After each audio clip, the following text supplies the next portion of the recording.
Hey everybody! As you probably know, Nintendo has announced the release of their new Super NES Classic Edition, and it has a ton of killer games on it. Really looking forward to it. Not a bad game in the bunch. It might be a little low on games. It's still a great deal. It's a little more expensive than the NES Mini, and you get less games, but still, the NES Mini was a bargain, and so is this. Especially with the unreleased Star Fox 2, that's going to be really fun to play.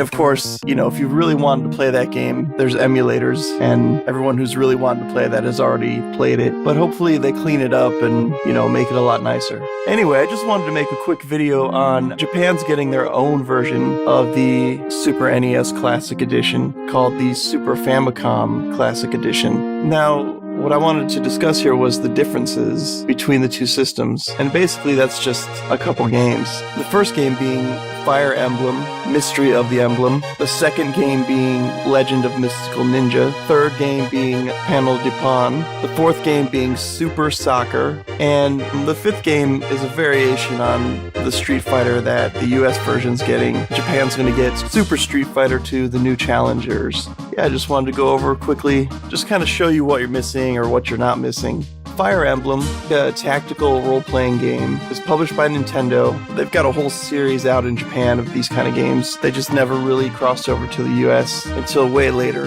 I think a couple characters ended up in 2001's Super Smash Bros. Melee, and it kind of sparked some fan interest to finally bring over the Fire Emblem series. But this is one we never got in the US. Basically, though, this game just combines elements of strategy and RPG. It seems to be an innovator in that field as well. The next game, The Legend of the Mystical Ninja. This is a game that wasn't just exclusive to Japan. They did release this for the Super Nintendo in the United States. It's a pretty fun game. This game is a two-player simultaneous action-adventure game with elements of RPG. So the game starts out, you're in a town. You go around beating people up, collecting money, beating up fish, weird things like that. It's got a great sense of humor. The art style is really fun. Basically, you visit the shops, talk to people, kind of get an overall sense of the story. You can buy items. There's a second section of the game where instead of exploring the town, it turns into a side-scroller platformer. And that's pretty fun. You go through it, you battle monsters and have an end boss.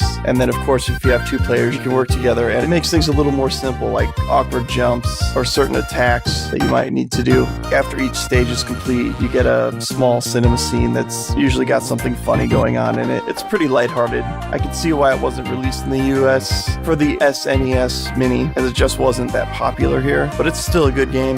I'd recommend it. So up next, we have Panel de Pon. This is a Super Famicom game. It was never released in the US, although the US did remake it, and they titled it Tetris Attack. And in that game, they had the characters from Super Mario World 2, Yoshi's Island, and no real reference to Tetris. Either way, if you've played that, you've played this. It's a pretty fun puzzle game. This was my first time playing it. Once I started to figure it out, I could see how it could be very, very addictive. So Japan's getting just a different version of Street Fighter than the US is getting. The difference really is just the versions. The US is getting the Turbo Edition, while Japan's getting Super Street Fighter 2, which has a few extra characters in it. To me, all the Street Fighters kind of play the same. They're fun, and if you have a second player around, great, even more fun. The next one is Super Soccer, or in Japan it's Super Formation Soccer. And this is just your standard soccer game. It seems like it's probably more arcade style soccer than I would say soccer simulation. I'm not all that huge on sports titles. I like a good baseball game every once in a while, but I could see where this would be fun once you get the controls down. Obviously here I'm messing up a lot. So while the Super Famicom Mini seems like a pretty cool thing, I'll probably skip it if I can and just go with the SNES Mini, of course. That is, if I can get one. If anything, just so I can play Star Fox 2 officially and have the frame rate look right, see what kind of bug fixes they did. Overall, it's a good time to be a fan of retro games.